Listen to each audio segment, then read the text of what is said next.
Robbie Falk here, Talkin Dawgs, here live on YouTube. This is free, of course. But I thank you guys for tuning in. Thank you guys for subscribing if you are. If you aren't, please subscribe to this channel. Like I said, absolutely free. Doesn't cost you anything. All it does is notify you when things like this are happening. And you guys can kind of have a head start on all that stuff. So here's what we do in here. Fix this camera, it's kind of going down a little bit.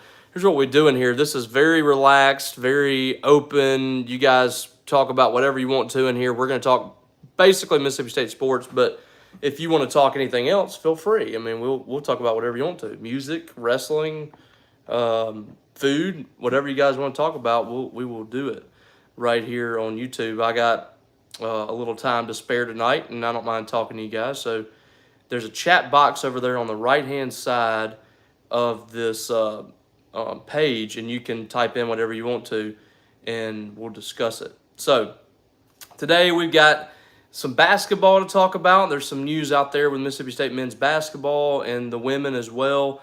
Of course, we still got baseball going on, and that's a never-ending conversation. And for some people, it's a never-ending nightmare. But we'll discuss that as well, and whatever else you guys want to talk about. Spring football is in full gear at this point. Zach Arnett in his first spring, they are starting to get back on the practice field. We were able to watch the spring scrimmage, if you want to call it that, on Saturday. Wasn't much of a scrimmage, as more so kind of just going through some situations, running offense, running defense, and letting everybody get some time in there. It wasn't just a straight up scrimmage or anything like that, but we still got a chance to see a lot of good things on Saturday, so we will discuss some of that if you guys want to as well. So first, I feel like we need to start with baseball. That is the sport that's in play right now for Mississippi State. The Bulldogs looked like they were showing some promise against South Carolina. It was a top 10 matchup, and it was going to be a tough matchup for Mississippi State. It was not a good head-to-head matchup for the Bulldogs from a statistical standpoint, for a style standpoint. South Carolina has been solid on the mound, but this has been a team that's really mashed the ball, one of the better home run hitting teams in the country. They showed that at times this weekend. I thought State had some moments on the mound Thursday and Friday. I thought we saw some really good things, and even on Saturday we saw some good things in those games. Bulldogs lost the Thursday game with several opportunities to get out there and have some big plays down the stretch. Just couldn't get some big hits. They pitched the ball fairly well. We saw some good things from Durangelo Sanja. I think Kobe Holcomb was the second guy in there. He showed some good things, walked some guys, but for the most part, we saw some good stuff from both of those guys. And they were in position in the ninth inning to tie the ball game, to have some big plays there, just couldn't come through. So that game was tough. Chris Lamonis was ejected from that ball game after arguing balls and strikes right before a home run was hit by South Carolina's catcher. There was a borderline pitch, if you want to call it that looked like a strike. Chris Lamonis thought it was a strike. A lot of people thought it was a strike. And on the next pitch, they hit a home run, and they're able to take a 2-run lead in the game. And that was a big moment in the ball game for South Carolina that was able to get them the win. Chris Lamonis was not happy about it, and whether or not it was true anger from him or just trying to get the team motivated, it was good to see. I think a lot of people were happy to see Chris Lamonis show that emotion before getting ejected from the ball game. And from there, Jake Gautreaux took over. We talked to Jake Gautreaux after the game, and it just felt like there was kind of a different mood around the team. A lot of I don't know if anger is the right word, but sense of urgency from the team really on Thursday night. They just looked like a different kind of team out there, and they were able to get a game in the series on Friday in what was probably their best game of the year to that point. Offensively, they were stroking the ball, came out. Landon Gartman pitched it extremely well. Behind him, Cade Smith came in for the first time in a month and a half, and he was able to pitch really well and get Mississippi State a run rule victory, 13-3. It really looked like State was kind of turning the corner there. And then Saturday, things just imploded on the team. I mean, they had a 4-3 lead in the seventh inning in that ball game, and ended up losing the game, I think 14-5 or something like that. The bullpen just blew up. Couldn't throw strikes. Then when they were throwing strikes, South Carolina was knocking it around the yard. It was just, kind of a culmination of what we've seen from Mississippi State this year. Defense was bad. Just not a good game, and another series loss. That's 7 straight series losses now for Mississippi State against SEC teams. Just really hard to believe. They were able to stop that long losing streak in the SEC play. They were closing in on the SEC record for consecutive losses, which is just unfathomable that's happened. 18 straight losses is where it ended when they got the big win on Friday. But now you got to go to Alabama. You got to try to find some wins there in Tuscaloosa. And that's a team that's better. I mean, they lost 2 out of 3 to Arkansas, but a couple of those games were really competitive and probably could have won that series. They've won some big games this year. That's not going to be an easy series for Mississippi State. So the schedule does not get just a ton easier for the Bulldogs, and it's hard to imagine things getting a whole lot better for this team. Pico Khan is out for the season with Tommy John surgery. We knew that he was hurt earlier in the year, and we weren't really sure what that was. Chris Simonis is very tight-lipped on injuries, and we found out on Monday he announced that he was going to have Tommy John surgery. A lot of people asking, why it took State so long to go ahead and have that surgery, but the way I understand it is that they weren't really sure what the injury was, or whether or not he could heal from it until it tore or whatever it is right now. But at the time, earlier this year, Mississippi State did not believe that he needed Tommy John surgery, so it wasn't a case of just simply waiting out 2 months before you had the surgery. I think they really were trying to rehab him, try to get him back in action. It just didn't happen. I'm trying to think if there's anything else baseball related. Nothing really. On the basketball side of things, Tolu Smith announced on Sunday rather, that he was going to enter the NBA draft process while maintaining his eligibility. Of course, you have the opportunity to pull out of the NBA draft and come back to school if you would like to do that, and that is an option that Tolu's keeping open. He's not hiring an agent or anything like that. He's going to just go through the process, kind of see where he stands in the NBA draft, and then possibly come back next year. So that's something to keep in mind. Kamani Hamilton, son of former Bulldog Tang Hamilton, he announced it was reported, I believe, by Paul Jones from our site on 247, that Kamani was going to enter the transfer portal for the Bulldogs. So that's one less member returning for Mississippi State in a roster that seems to be pretty much intact at this point for the Bulldogs. They're returning a lot of guys from next year, from last year. Of course, the big guy is Tolu Smith. Returning him is huge, and Mississippi State's going to try to do that,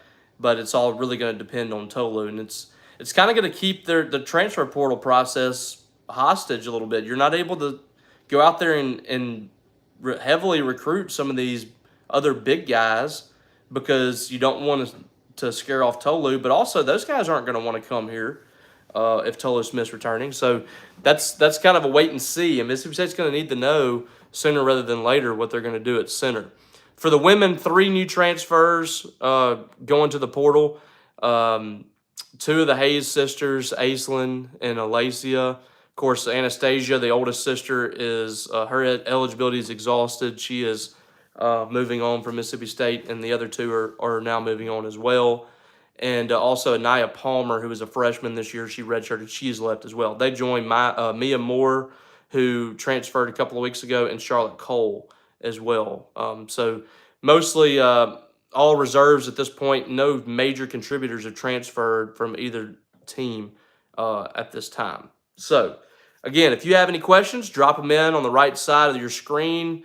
I'll answer any questions that you guys have. We'll talk about whatever you guys want to here tonight on Talkin Dawgs, so feel free to do that. We'll start with Kobe Walker. Mississippi State should have swept South Carolina. They could have. All 3 games had an opportunity to get wins in those games, and they weren't able to. I thought Thursday night was a big opportunity that they missed, and then Saturday they just fell apart. I mean, you had to hold a 1-run lead basically for 3 innings, and that wasn't possible for that bullpen. Casey Hunt couldn't shut it down after they took that lead, and then you just saw kind of disaster strike that team the rest of the way. I mean, just pitching is just not good for this program right now, and I'm not sure a way out of it for the current staff. Kobe, what did you think of the main event of WrestleMania? I thought it was fine. A lot of people were very upset about the finish of it, but I thought it was fine. I didn't think that it was time for Cody Rhodes. I think Roman Reigns, I think they're going to get 1,000 days with him as champion. Richard Neal said he guessed it that Pico had a Tommy John. Yeah, I mean, good guess, I guess. But I don't think they were anticipating that initially. This has just kind of come up lately from what I understand. Mason Welch, I think they made the right decision to keep the belt on Roman. Who takes it off? I think Jimmy or Jay. Could be. I mean, that would be a pretty cool story. One of his cousins takes the belt off of him. That's 3 college football players, by the way. Those 3 cousins, Jimmy and Jay, the Usos, and then Roman Reigns. Roman Reigns played at Georgia Tech, and Jimmy and Jay, I think, played at West Alabama or something like that. So pretty cool. Those guys have kind of made it to where they are. That's been a really fun storyline with those Samoans. Richard, if things don't turn around and Lamonis and crew are fired, will the freshmen stay? That's always a big question. It's hard to know until it actually happens. You don't really. I mean, it's just hard to predict. I don't think any of those guys are planning to transfer, but anytime you have a coaching change, it's going to call that into question, and then it's up to the next coach to try to secure those guys, keep them on board. A lot of those guys are in-state guys. They have ties to Mississippi State. I don't think that they will be looking to leave, but you never know. I mean, when you think about guys like Dakota Jordan and Bradley Lofton, Ross Highfield, I mean, those are Mississippi State guys. Those are guys that, I mean, they committed to this staff, but they committed to the logo. They committed to the fan base. They committed to the program. Mississippi State baseball is on a different kind of level too. I mean, it kind of sells itself. It's kind of one of those deals where the coach is important, but the coach is kind of the coach just kind of comes along with the program. Whoever is here is going to recruit at a high level, and these players, a lot of them commit to Mississippi State for what it is. Random Yoda, is Tolu likely to be drafted? I don't see it. I don't see draft on him. I think that he's a really good player. I think he's not the type of player that you see in the current game, but he's a guy that I think can make a lot of money overseas, maybe even get a contract in the G League. I think coming back next year, he can make just as much money as he would overseas. So, it's up to him. And I mentioned this on the podcast today. It's not always about the league versus college. It's, whether or not he wants to come back for another year. Who's to say that he wants to just be done with college? I mean, he's about to be 23 years old. He might be ready to just move on. And that's one thing that you always have to keep in mind, too, when guys are making these decisions. It might not always be about, whether or not they think they can go to the NBA. It might just be that they believe that they're ready to go pro. We see that in baseball all the time. Richard, could Lamonis fire Foxhall and keep his job? That's the big question right now, and we'll see what happens. But I mean, I guess it depends on how bad it gets. I mean, there's going to be a certain time where the administration is going to have to say, I mean, this is just too bad to try to do another year. I mean, if State comes out with another 9-win SEC schedule, misses the SEC tournament again, 9 wins or less, which is probable at this point when you look at the schedule, I just don't see a path for back-to-back years like that. I mean, it's tough to keep a job in this league as it is. Back-to-back 9-win SEC seasons or less, that's going to be really difficult. At a place like Mississippi State, nonetheless, I mean, and 2 years removed from the national championship, you can't have back-to-back seasons like that. The expectations here are through the roof, and I think Chris understands that more than anybody. you won't find a single person right now that's more frustrated than Chris Lemonis. And we saw it on Saturday. That's probably as angry as I've seen him just because of the lack of execution. Some of this stuff he just can't explain. And I understand people will say, well, that falls on him. It does. It ultimately falls on Chris Lemonis. He's the coach of the team and all that. But some of this stuff, I mean, he can't understand why it's happening. And I can't either. I don't think any of us can understand why it's happening. But it's happening, and at the end of the day, you're paid and you're employed based on wins and losses, and that's how he'll be judged eventually by Zach Selman. It's a tough decision that's going to have to be made, and it's a tough place for Chris Lemonis to be in right now because he's hurting. That's a guy that, I mean, nobody wants to win more than him as the head coach of the program. So it's a tough situation. Dylan, sorry I skipped over yours, Dylan. Basically the same thing. I think I probably answered your question there. But Austin, if and when Lemonis is ultimately let go, who are the best options to take over as head coach? I would shoot for some big names. I think Cliff Godwin is one that a lot of people would be mentioning at this stage if it comes open. He was one that got mentioned last time before Lemonis.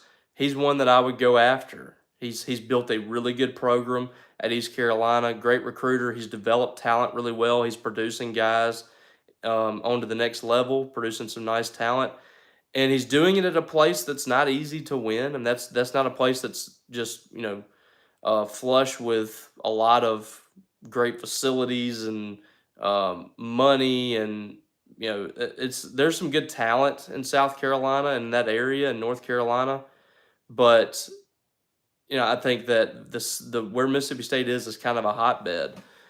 He could pull a lot more talent here. He's at a much bigger brand. It would just kind of be up to him. That's a place I know that's special to him, but I think that's a guy that you give him a good contract, you could get him. That's one of the guys that I would look at. The coach at Campbell is another guy that I would look at. He's done an incredible job there at Campbell. Of course, they came to Mississippi State in 2019, I think. Yeah, 2019 or 2021 maybe. Anyway, they came to a regional at Mississippi State a couple years ago and were really impressive. So that's a team. That's a guy to watch out for. And I've seen Dylan mention Tim Tadlock. That would be a great get. I don't know if he'd be willing to leave Texas Tech. You'll find in college baseball a lot of times it's tough to pull people, sitting head coaches, and even in the group of five or Power Five, it's tough to pull them. I mean, that a lot of people are happy where they're at. They don't want the pressure of being at places like Mississippi State when they can win their conference and regularly get in position. It's a tough place to play a coach. It's a tough conference to coach in. People that are hungry for a challenge and things like that and hungry for a step up, they'll take this kind of job. Some people that are just, they feel good about where they're at, they're not going to take a jump like that. So you have to consider all that. It's a very difficult job. We saw that when they hired Chris Lemonis. It's not easy just to go pick out a sitting Power 5 coach just because you feel like your baseball program is one of the best. It's tough. Willie, is Deshaun Davis, DJ Jeffries, and Will McNair coming back next year, or are they done? I'm hearing Deshaun Davis and DJ Jeffries are likely returning. Wait and see on Will McNair. We don't really know. A lot of that probably depends on Tolu, and even then, he might not return because I think Mississippi State will still go after another guy in the portal. So I don't know if we will see Will McNair. I don't have a definitive answer on that right now, but I'm leaning towards him maybe not returning. But the other two I've heard are quite probable to return, which would be a nice lift for Mississippi State's roster next year, I think. Dirty 808. Can both men's and women's basketball teams get key players to come via portal? That's what we're waiting to see. Until they actually do it, I don't know. They're going to try their best. I don't think the men are going to go out there and get as many players as people think, because the roster's just about set. There's only a few pieces to add from the portal. Tolu is a big piece to return. Everybody else is almost settled, or they're waiting on word. It doesn't look like they're going to have a lot of guys leave. Kamani Hamilton leaving. I don't know if they'll lose anybody else. Keyshawn Murphy looks like he's coming back. Shaq Moore's coming back. Cameron Matthews is coming back. So there's just a few pieces they have to add. Now the women, you're looking at probably 4 or 5 players that you need to add from the portal, and they're keeping it kind of hush hush right now in the basketball offices there. But I think in the next few weeks or so, we'll probably see some names emerge and some players start to come out of the portal to Mississippi State. Dylan Batia. I wouldn't want Tennessee's coach to come here. I don't like his culture and attitude. Yeah, I don't know if that would vibe with Mississippi State fans, to be honest with you. And I don't know if I think he's probably pretty happy at Tennessee. They're starting to invest in baseball. They're putting some money in NIL over there in baseball. Supposed to be building a nice facility, so he's in a good spot, and he's able to pull some really good talent there. As it is, the pressure's not super high there to win in baseball. So he's already at a spot that can get to Omaha regularly, can compete for SEC championships. So I mean, he might be happy there. I guess that's Jess. I'm gonna pretend this is Kayla, Jess, but I'm pretty positive it's you. Talk about pressure and tough place to coach. Can you imagine if Lim is retained and fires Foxhall, how hard it would be to hire a pitching coach when they know it could possibly be a 1-year deal? Yeah, that's true. It would have to be, you'd have to pay them a lot of money to come here, because you're talking about a situation where, you're on borrowed time. If Lamonis does keep his job, he don't win next year, then you're probably gone with him. So, yeah, it would be really tough. A lot of times when you see coaching changes like that, when you see offensive coordinator in football or defensive coordinator fired or something like that, that's kind of a last-ditch effort sometimes by coaches. In this situation like Lamonis, and it very rarely gets back on track. I don't know how many times we see it get back on track. It's kind of just a quick fix to try to get things back, and more often than not, there's more problems in there that you can't overcome. So that's why I think, if there is a change, it might be a whole staff change at this stage. But if they're able to turn things around here a little bit and win 12 conference games or something like that, that's going to be a chore. 11 wins over the next 6-7 series or whatever, that's going to be tough to do. If they're able to do that and show some fight, and you made a pitching coach change there, you might be okay. But it's going to be tough. They have a real hill to climb. Richard, no word on Jessica Carter is coming back. I reported the other day that I'm hearing that it's moving in the right direction for Mississippi State and Jessica Carter. I don't believe that the staff has gotten word one way or the other, but I've heard that she's told people behind the scenes that she would like to return. So that's one thing that I'm sure they're sweating out a little bit. Just like Tolu, they need Jessica to return. I don't know how many impact centers that are potential All-SEC players you're going to find in the portal.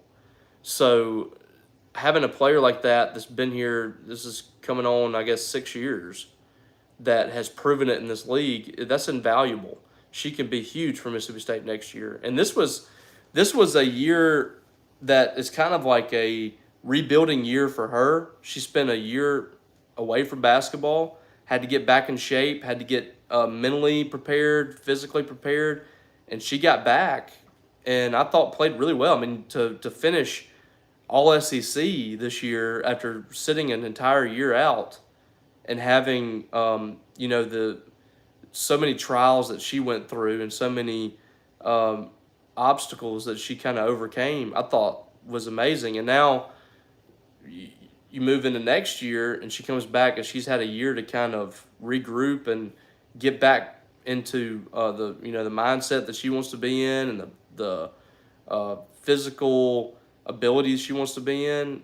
I mean, you're talking about a player that could really be a difference maker for you next year. They need her back. Dirty, we got to get some shooters. If not, then what are we doing? Yeah, I mean, they got to. They got a couple coming in from junior college and out of high school, but yeah, got to get a scorer or two out of the portal, I think. And if you got some options like that, then it significantly changes this team. Dylan, I do think that Godwin would be our best bet. There's coaching change. Yeah, he's a good coach. I think I don't know if you can go wrong with a guy like that. So, any more questions? Coming up this week for Mississippi State, we got a couple of practices, I think, to attend in football. Baseball playing Grambling on Tuesday night, 6 p.m., I think. Baseball team also going to Tuscaloosa this weekend for a 3-game series. And they got to start picking up some wins in SEC play. I mean, that time is starting to tick away for them. I don't know how much more water they can tread from the SEC schedule standpoint. They got to start picking up some wins and getting some momentum going, or they're going to miss out on the tournament again. 2 years in a row away from Hoover, that's rough. That's really rough. It's tough to come back from. But that's kind of where things are for Mississippi State right now. It's just a tough situation for this baseball program. And, it's a program that will be back at some point, but they've got a lot of issues right now that they've got to work through. All right, guys. I guess we'll check out of here. Appreciate you guys. Good talk. Again, if you aren't subscribed, please subscribe to the channel. Help me out. I'd appreciate it. It doesn't cost anything.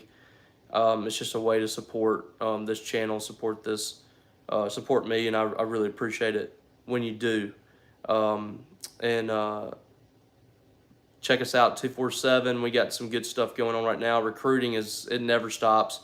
Paul Jones has some great recruiting tidbits every day. He's got basketball updates. I've got women's basketball updates. We got football. We're at most practices covering football. He's got updates from practice, kind of a notebook, usually from spring practice. And we got, of course, a great message board. So come check us out if you aren't already. Appreciate you guys. Hope you guys have a great evening. Hope you guys have a great rest of the week. We'll check you next week, probably on Monday. Maybe not. We'll see. I'm getting ready to move across the street into my new house. Excited about that. So I'll probably be in a different location next week, hopefully. But when that time comes, I'll check you then.